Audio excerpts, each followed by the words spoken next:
다니엘서에서 그 느부갓네살을 통해서 여러 가지 교훈이 있고 또 참 흥미로운 인물이다라는 생각을 많이 해보게 됩니다. 무엇보다도 느부갓네살의 어떤 그 단순한 또는 단면만을 보여주는 것이 아니라 인간으로서의 여러 가지 면모를 보여준다는 점에서 그렇고, 또 오늘 본문 같은 경우에는 이 한 본문 안에 다양한 어떤 그 인간성, 또 다양한 인간의 면모를 이 한 본문 안에 담고 있기 때문에 또 가치가 있고 또 흥미롭다, 이렇게 말할 수가 있을 것 같습니다.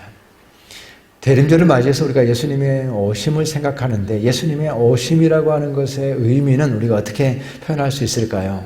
그것은 다름 아니라 인간의 문제다, 이렇게 표현할 수가 있는 것입니다. 예수님께서 임마누엘, 하나님이 우리와 함께 계신다, 육신을 입고 이 땅 가운데로 오신다라고 하는 것의 의미는 참으로 그 놀라운 어떤 가치가 있는가, 무슨 의미가 있는가, 무엇 때문에 오셨는가라고 하는 것을 생각하게 될 때에 결국 그것이 인간의 문제다. 인간의 문제다.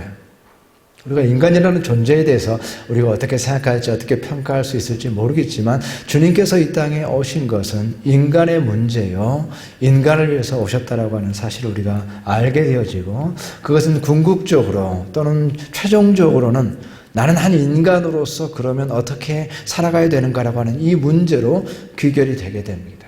그렇기 때문에 임마누엘, 이 땅에 오신 예수 그리스도 임마누엘의 문제는 나는 참으로 예수 안에서 어떻게 살아가야 될 것인가, 나는 예수 안에서 누구인가, 나는 예수 안에서 하나님이 보시기에 누구인가, 그리고 나는 어떻게 살아가야 될 것인가 라고 하는 이 문제로 귀결이 되는 것입니다. 그래서 오늘 우리가 느부갓네살을 통해서 인간의 모습을 살펴본다고 할 때 참으로 귀한 일이라고 할 수가 있을 것입니다. 그래서 가장 먼저는 오늘 이 본문을 통해서 느부갓네살이 어떤 모습의 인간을 보여주는가, 가장 먼저는 그저 우리와 같은 다를 바 없는 그대로의 인간 그대로의 모습, 천생인간이다 라고 말할 수 있는 그러한 전형적인 인간의 모습을 우리가 오늘 말씀을 통해서 볼 수가 있게 됩니다. 30절의 말씀에 바벨론 왕궁 지붕에서 거닐세 이 큰 바벨론은, 이어서 말하고 있죠. 내가 능력과 권세로 건설하여 나의 도성으로 삼고 이것으로 내 위엄의 영광을 나타낸 것이 아니냐 하였더니, 우리가 잘 알고 있는 대로 그 메소포타미아 문명의 바벨론이라고 하는 것은 참으로 위대한 문명이었고 또 위대한 건축물들을 남겼고, 그래서 참 대단한 문명이다라고 하는 것을 알게 됩니다. 특별히 이 느부갓네살이 만든 그 공중정원이라고 하는 것은 고대 7대 불가 사이에 포함될 정도로 놀라운 거죠. 피라미드와 함께. 그래서 저 아래서부터 물을 끌어올려가지고 공중정원을 만들었다. 그래서 물론 그걸 지금은 이제 확인할 수는 없지만 역사적 기록을 통해서 7대 불가 사이에 속하는 것을 보게 됩니다. 그리고 그 당시에 성벽들을 건축했는데 성벽의 두께가 7m, 8m가 되고 그 벽을 2중, 3중으로 해놨기 때문에 이 느부갓네살 왕이 그 바벨론 성 위에 올라가서 성의 지붕을 거닐면서 그 모든 것들을 내려다 봤을 때 그것을 통해서 참으로 그가 눈앞에 자기 스스로 성취한 것들을 바라보면서 그것으로 만족스러워하고 그것으로 자기 위엄과 영광을 삼았다라고 얘기하고 있습니다. 그래서 본문에 보면은 참으로 내가 또는 나의 이런 말, 나라고 하는 말이 계속해서 반복해서 등장하는 것을 보게 됩니다. 바로 그것이 인간의 모습이죠. 인간은 스스로를 참으로 내가 성취한 것을 통해서 나 자신이 누구인가를 평가하고 그것을 통해서 높아지기도 하고 그것을 통해서 참으로 낮아질 수도 있는 그러한 전형적인 인간의 모습. 내가 이 놀라운 것들을 성취했기 때문에 스스로 높아질 수밖에 없는 그러한 인간의 모습. 우리와 같은 전형적인 그러한 인간의 모습을 볼 수가 있는 것입니다. 최근에 신문기사를 보니까 우리 카자흐스탄의 전 대통령이신 그 나자르바프 대통령께서 인터뷰한 기사가 났는데 그런 질문을 던진 거예요. 어떻게 수도 아스타나가 대통령의 이름을 따서 누르술탄으로 바뀌었습니까? 라고 이제 어떻게 보면 아픈 질문인데 그 질문을 이제 던졌습니다. 거기에 대해서 이 대통령의 대답이 무엇이었냐면, 내가 그 도시가 처음 생길 때, 그 아스타나를 처음 건설할 때, 그 도시 어느 곳에도 나의 손길이 미치지 않은 곳이 없다. 그래서 사람들이 그 도시에 내 이름을 붙인다고 해서 내가 반대하지 않았다. 이렇게 그런 어떤 말의 표현 같은 것도 참 재미있군요. 그 도시를 세울 때에 그 곳곳에 자기의 손길이 미쳤기 때문에 나는 반대하지 않았다. 그 이름에 당연히 내 이름을 붙일 수 있다라고 그렇게 인터뷰를 하는 것을 보았습니다.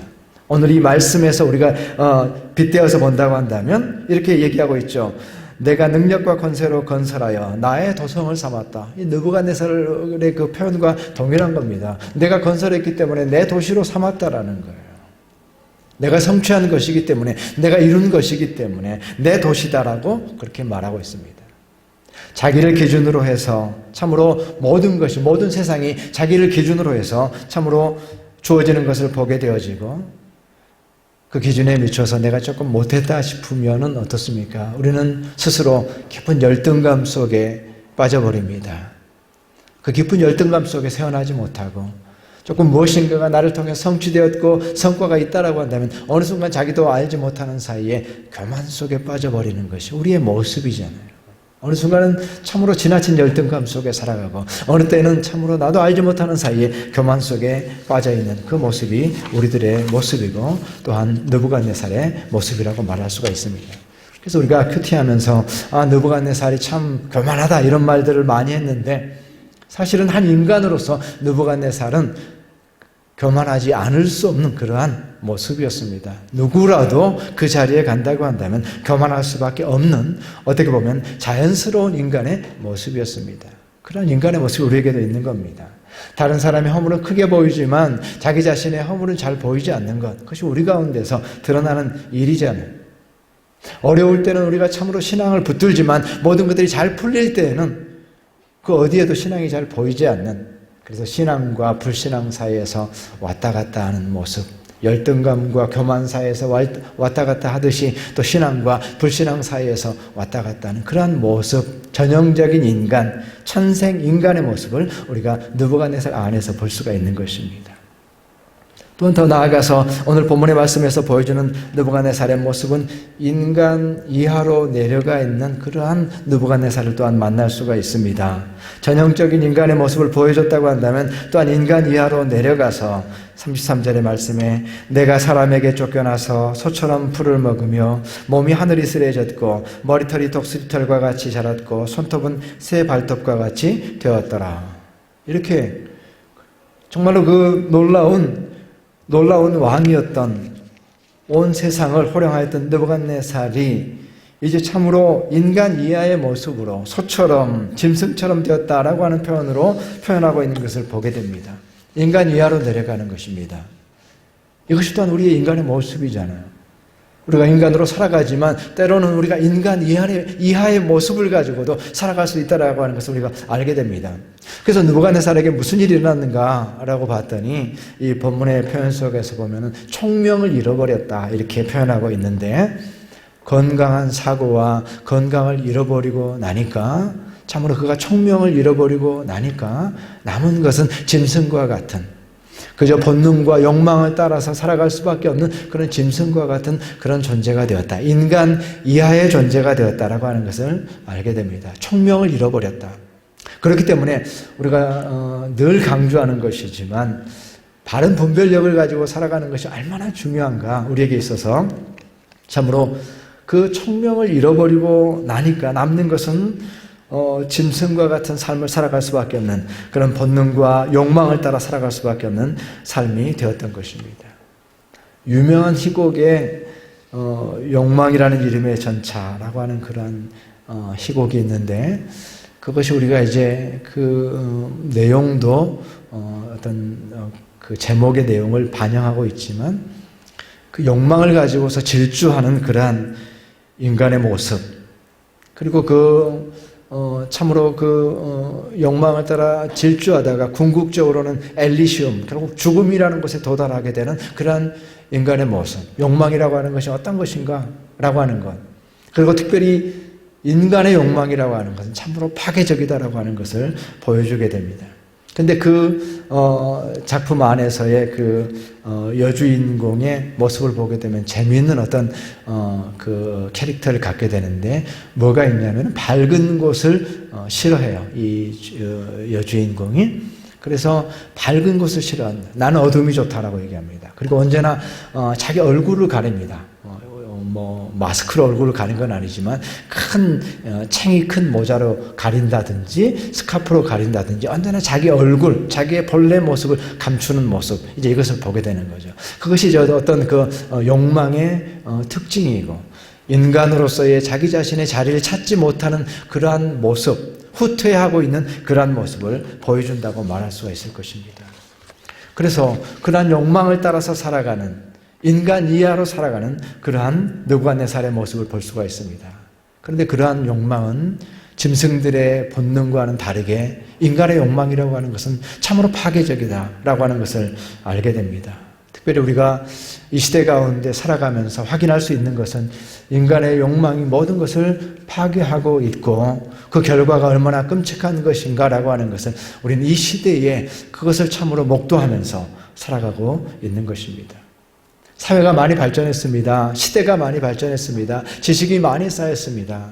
그럼에도 불구하고 인간의 모습을 돌아보게 될 때에는 더욱더 욕망을 추구하고 있다는 것을 알게 됩니다. 브레이크가 없이 그 욕망을 추구하고 있는 것이 우리의 모습이라고 하는 거예요. 점점 더 그전보다도 이러한 어떤 삶의 모습이, 인간성이 더 나아져야 되는데, 어쩌면 우리의 인간성은 인간 이하로 살아가는, 그래서 짐승과 같이 자기 본능과 욕망을 따라 살아가는 모습이 점점 더 그것들이 더 강화되어지고 있다는 것을 우리가 보게 됩니다. 특별히 우리가 젊은이들을 보게 될 때에 그런 모습 때문에 안타까운 그런 마음을 갖게 됩니다.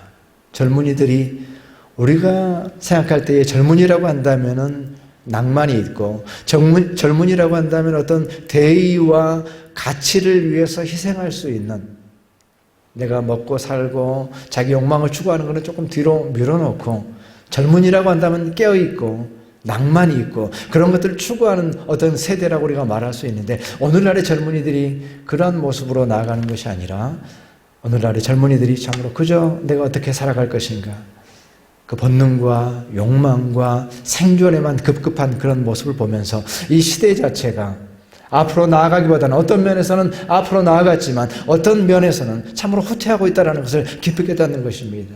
그래서 인간 이하의 삶을 추구하는 방향으로 이 시대가 가고 있다는 것을, 그리고 그러한 그 결과들을, 그 인간의 그 욕망의 그 폭력의 결과들을 우리가 지금 이 시대 가운데서 경험하면서 살아가고 있다는 것을 깨닫게 되는 것입니다. 느부갓네살은 그런 모습, 전형적인 천생 인간의 모습도 있었지만 이와 같이 인간 이하의 모습, 짐승과 같이도 살았고, 또 다른 면모를 놀랍게 우리에게 보여주는데, 37절의 말씀에 지금 나 느부갓네살은 하늘의 왕을 찬양하며 칭송하며 경배하노니 그의 일이 다 진실하고 그의 행하심이 의로우심으로 교만하게 행하는 자를 그가 능히 낮추심이라, 이렇게 표현하고 있습니다. 이제 뒷부분에 가서 이렇게 고백하고 있는 것을 보게 되죠. 여기서 우리는 또 다른 느부갓네살의 모습을 보게 됩니다. 또 다른 느부갓네살이 보여주는 인간상을 보여줍니다. 그것은 하나님을 아는 자입니다. 하나님을 경배하는 그러한 한 인간으로서의 모습입니다. 하나님을 알고 참으로 직립하는 인간으로서 머리를 하늘을 향해서 두는 자요, 참으로 하나님을 신앙하고 하나님을 찬양하는, 그래서 하나님 안에서 살아가는 존재로서의 또 새로운 하나의 인간상을 보여줍니다. 이것이 또한 우리에게도 있는 인간상이죠. 저는 이것을 이렇게 표현해보고 싶습니다. 인간 이상으로 끌어올려졌다. 오늘 이 인간의 모습은 인간 이상으로 끌어올려진 인간, 하나님 앞에 살아가는 인간이니까, 머리를 하늘로 두고 살아가는 인간이니까, 하나님을 알고 하나님 안에서 인생의 의미를 찾는 자니까, 그래서 그 인간 이상으로 끌어올려진 존재로서 살아가고 있는 느부갓네살의 모습을 보게 됩니다. 바로 예수님께서 이 땅에 임마누엘로 오신 것의 의미가 여기에 있습니다. 예수님께서는 바로 우리로 하여금 끌어올려진 인간으로 살아갈 수 있도록 그러한 삶으로 우리를 부르시기 위해서 예수님께서 이 땅에 오신 것입니다. 이것이 바로 예수님의 오심의 의미입니다. 우리로 하여금 한 인간으로서 어떻게 살아갈 것인가라고 하는 그 인간의 문제에 있어서 예수님께서 오심은 참으로 그의 낮아지심을 통해서 그가 낮아지셔서 우리가 높아지는 그 길로 가게 하셨습니다. 예수님께서 육신을 입고 우리 가운데 오심으로 인해서 우리로 하여금 이제는 하나님 앞에서 하나님을 아는 자로, 하나님을 찬양하는 자로, 하나님 안에서 회복된 자로 살아갈 수 있도록 예수님께서 그의 낮아지심을 통해서 우리를 높여주신 것입니다.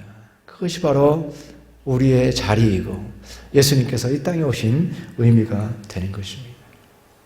다미안 신부라는 그 유명한 신부가 있죠. 하와이 군도의 그 몰라카이 섬에 약 100년 전에 거기에 그 나병 환자들이 많았습니다. 거기서 모여서 이제 수용되다시피 해서 거기에 살아가게 되는데 거기에 이 다미안 신부가 이제 들어가서 그들을 치료하면서 돌보면서 살아가게 됩니다. 처음에는 거부하는 사람도 많았고 오해하는 사람도 많았습니다. 근데 그러다가 어느 순간 그가 나병에 걸리게 됐습니다. 나병에 걸린 채로 그가 설교합니다. 사랑하는 나의 형제들이여. 그가 나의 형제들이라고 말했을 때에 그 의미가 달랐습니다. 왜냐하면 그가 나병에 걸렸기 때문에 그렇습니다. 그가 나병에 걸려서 그가 낮아졌기 때문에 사랑하는 나의 형제들이라고 말할 때에 그 나병 환자들이 참으로 존귀한 생명이라고 하는 사실을 깨닫게 된 것입니다. 그가 낮아짐으로 인해서 그들이 높아지게 된 것이죠. 예수 그리스도의 임마누엘로 오심은 그의 낮아지심을 통해서 우리가 참으로 이제는 하나님을 아는 자로, 하나님을 섬기는 자로 살아갈 수 있도록 우리의 자리가 거기에 있게 될 것입니다. 이사야서 42장의 말씀에 거기에 이제 메시아에 관한 말씀이 거기에 이어지게 되는데 이제 메시아가 어떤 일들을 하게 될 것인지를 말씀하고 있습니다. 나 여호와가 의로 너를 불렀은즉 내가 내 손을 잡아 너를 보호하며 너를 세워 백성의 언약과 이방의 빛이 되게 하리니 내가 눈먼 자들의 눈을 밝히며 갇힌 자를 감옥에서 이끌어내며 이것이 바로 메시아의 사역이었습니다. 바로 빛으로 밝혀주시고 감옥에서 끌어내신다라고 이렇게 표현하고 있는데 바로 이것이 예수 그리스도를 통해서 우리에게 주어진 놀라운 일인 것입니다. 그것은 바로 다름 아니라 인간 안에 있는 어둠을 밝히시는 겁니다. 우리 가운데 어둠이 있습니다. 그런데 그 어둠이 밝혀지는 겁니다. 그 어둠 속에서 계속해서 살아간다고 한다면 그 어둠 속에서 방황할 수밖에 없습니다. 길을 잃을 수밖에 없습니다. 그러나 그가 빛으로 오셨다라고 말했을 때에 예수 그리스도께서 임마누엘로 빛으로 오셨다라고 말했을 때에 말씀하실 때에 그것은 바로 우리 인간 안에 있는 그 어둠을 밝혀주신 것을 의미하는 것입니다. 우리 가운데 감옥에서 해방시켰다라고 말했을 때에 우리의 인간됨 안에 있는 묶임 연약한 인간이기 때문에 그 묶여있는 그 묶임으로부터 예수 그리스도께서 해방시켜 주신다. 감옥에서 나오게 하신다. 라고 하는 이 약속의 말씀이 메시아를 통해서 우리에게 주어지는 것을 보게 됩니다. 그래서 인간 이하로 살아가고 때로는 인간 그대로의 천생 인간으로 살아가는 그 인간의 모습에서 이제는 우리를 끌어올리셔서 메시아가 이 땅 가운데 오심으로 인해서 우리를 끌어올리셔서 이제는 하나님을 찬양하는 자로 하나님을 아는 자로 살아갈 수 있도록 우리를 끌어올리신 것이 메시아의 일이고 메시아의 약속이었습니다. 그래서 이제 우리의 자리는 하나님을 예배할 수 있는 자리, 지성소까지 나아가서 하나님을 예배할 수 있는 그 자리까지 우리가 이르게 되었습니다. 우리는 부끄러움 없이 하나님을 예배할 수 있습니다. 임마누엘 주님으로 인해서 우리의 모든 어둠을, 모든 연약함을 걷어내고 모든 장애물들을 뛰어넘어서 지성소까지 이룰 수가 있게 된 것입니다. 그것이 우리의 자리입니다. 나 자신만 위해 살았던 나의 삶이 이제는 임마누엘로 인해서 이제는 사랑할 수 있는 그 자리에 우리의 자리를 갖게 된 것입니다. 이제는 사랑할 수 있는 자, 사랑이라고 하는 정의가 나 자신을 십자가에 못 박는 것이고 나 자신의 죽음이라고 말하지만 그것을 받아들여서 그 사랑의 단계로 그 사랑의 자리로 나아갈 수 있는 자가 임마누엘을 통해서 우리 그리스도인에게 주어진 새로운 자리가 되는 것입니다. 내가 사랑할 수 있다라는 것. 나라고 하는 존재는 사랑할 수, 엄밀한 의미에서 우리가 사랑할 수 있습니까? 그러나 임마누엘 안에서 우리가 사랑할 수 있는 존재가 되었다라고 하는 것. 그것이 바로 우리의 자리라고 하는 이 사실을 우리가 새롭게 깨닫게 되는 것입니다. 우리가 그 선교사님들한테 선물 보내는 것도 사실은 쉬운 건 아니죠. 그거 다 이제 사서 준비해서 사실 이름도 모르고, 그죠?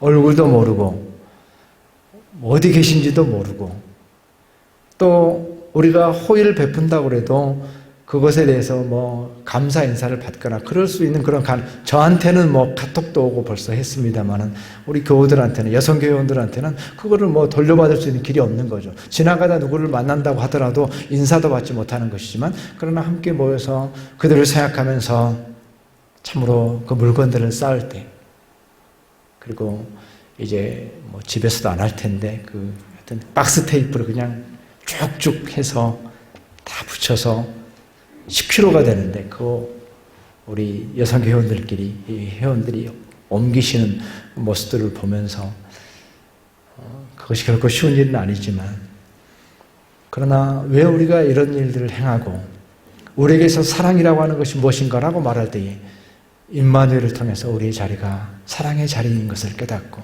당신의 사랑하는 아들이 가까이 우리 가운데로 오셨습니다.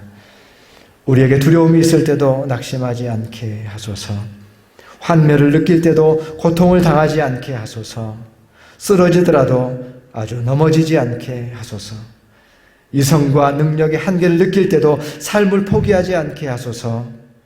용기를 잃고 의기소침한 심령들이 당신의 가까이 계심과 사랑을 느끼게 하소서. 당신의 사랑하는 아들이 가까이 우리 가운데로 오셨습니다. 아멘.